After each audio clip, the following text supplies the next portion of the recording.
Hello everybody! Today I wanted to share with you all my Ignis Wraith build, and as you can see in the background I've still got my spooky decorations up because on this channel Halloween is a year-round holiday. Anyway, let's get into the build. Alright, so in the build of this weapon, this is one of my favorite weapons. Now I do have a special skin on it, otherwise it would look a little bit different, and I actually do have 7 forma invested into this right now. Now you can get this for most clan dojo research, but if your clan does not have this available, you can get it off the marketplace. Usually these blueprints for the Ignis Wraith are pretty cheap. Now I will have to be forming this again when I do upgrade to some galvanized mods eventually. Now keep in mind that this is a beam weapon, so off the bat the damage is not going to show as super high because we are a beam and doing a damage per second kind of deal with this weapon, as it is essentially just a flamethrower. So for the primary arcane, I am using primary merciless on kill, damage for 4 seconds, stacks up to 12 times. I do have in the Excellus slot Sinister Reach, and this is plus beam range. This is really important. Now in the picture of this mod you can see them using the Galaxy, and that's probably one of the other weapons we're using. This mod would be a good idea, but this just helps us to reach more enemies when we are spraying fire all over them. And then in the basic mods, I do have Serration for the damage. I've got Crimed Cryo Rounds, which is cold, which is combining with the, where is it at here? Malignant Force, which is giving us the viral damage. So in addition to heat, we are also stacking viral.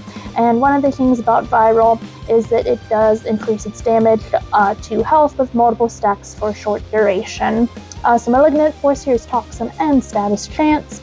I do have Vital Sense in here for critical damage. I have Critical Delay, which is increased critical chance and slower fire rate. I do have Firestorm, which improves the blast radius of weapons with radial attacks, plus 24% blast range, so this just increases the amount of the beam. And then we've got Vial Acceleration here, which is an increased fire rate and slightly less damage. That's why we're affording to use Critical Delay, because we are just making up for it with this weapon here. And then, mod. Can't talk today, apparently. And then I've got Split Chamber, which is multi-shot. I don't think I have any other Prime mods not on here at the moment. I do need to pick up Prime Firestorm whenever Barrow does have that one of these days. And then next, we're going to go over the galvanized mods that you would swap out for if you had them, if you happen to be more fortunate than me with time to farm arbitrations. So with the galvanized mods here, probably the main one that we would be using on this weapon, if you do have it, that would be the Galvanized Chamber, which is plus 80% multi-shot, and then on kill plus 30% multi-shot for 20 seconds, stacks up to 5 times. Really effective, good damage boost. You could also consider Status Chance, but I'm not really sure where you would put this. You might not be able to necessarily get away with viral damage in order to find a spot to fit this. But this is 80% Status Chance, and then on kill, 40% correct damage per status type, affecting the target for 20 seconds, stacks up to 2 times. The scope is more for headshots. I would not really go for that. So the main enhancement for this build is definitely going to be the Galvanized Chamber. Alright, so for a demo of this weapon, I have loaded into this simulacrum, and I'm going to simulate some 100 level enemies, just so you can kind of get the idea of this weapon. And as you can see, we are absolutely just shredding these enemies. It's basically just a beam, seal the lovely viral procs. And if you are on a build that uses, that helmet Trendle ability with Nourish, where you're getting the extra viral damage, that is definitely going to also just give extra viral. And then we've got the one enemy that's stuck up front here.